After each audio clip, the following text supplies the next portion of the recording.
Quand il ouvre son album de famille, Joseph Magne est intarissable. À 87 ans, ce natif de Dordogne a grandi dans une petite exploitation agricole. Son certificat d'études en poche, il devient feuillardier. Il a alors 14 ans. Ce sera son premier métier.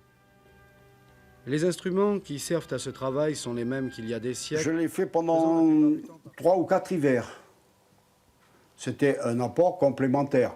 Il fallait faire une cabane de feuillardier, couverte avec des copeaux. Le hasard le conduira vers d'autres horizons. Ceux de la division minière de la Crozille, à raser près de Bessines-sur-Gartempe, capitale de l'uranium en France.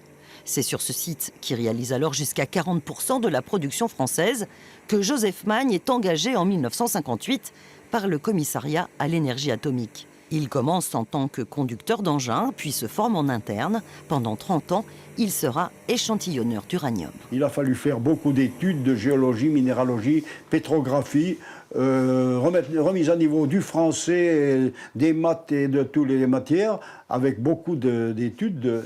J'ai fait 2 ans et demi de cours du soir d'électronique à Limoges.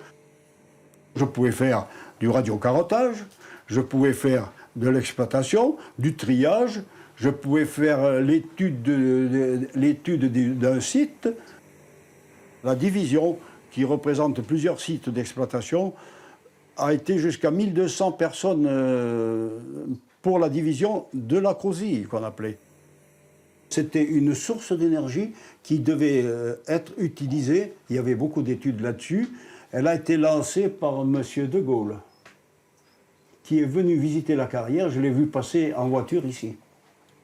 Un âge d'or, synonyme pour Joseph Magne de progrès et d'autonomie énergétique pour le pays. En 1988, sonne l'heure de la retraite. À la demande de sa fille, il écrit son autobiographie. Oh, je lui ai dit que je ne saurais, j'avais écrit un truc comme ça, je ne saurais pas le faire. Elle m'a dit, je ne sais où elle avait pris la certitude, je sais que tu en es capable. Alors, parti de là, j'ai dit, bon, je vais essayer de ne pas la décevoir. Je suis né à La Roche, la Coquille, en Dordogne, le 12 mai 1932. La Roche, un petit village où était une petite ferme de quelques hectares que cultivait mon père en tant que fermier assisté de ma mère. Autre marotte, sa collection de minéraux. Près de 800 pièces à son actif. Et puis, moins terre à terre, Joseph Magne a participé à la construction d'un avion de tourisme, un DR-400.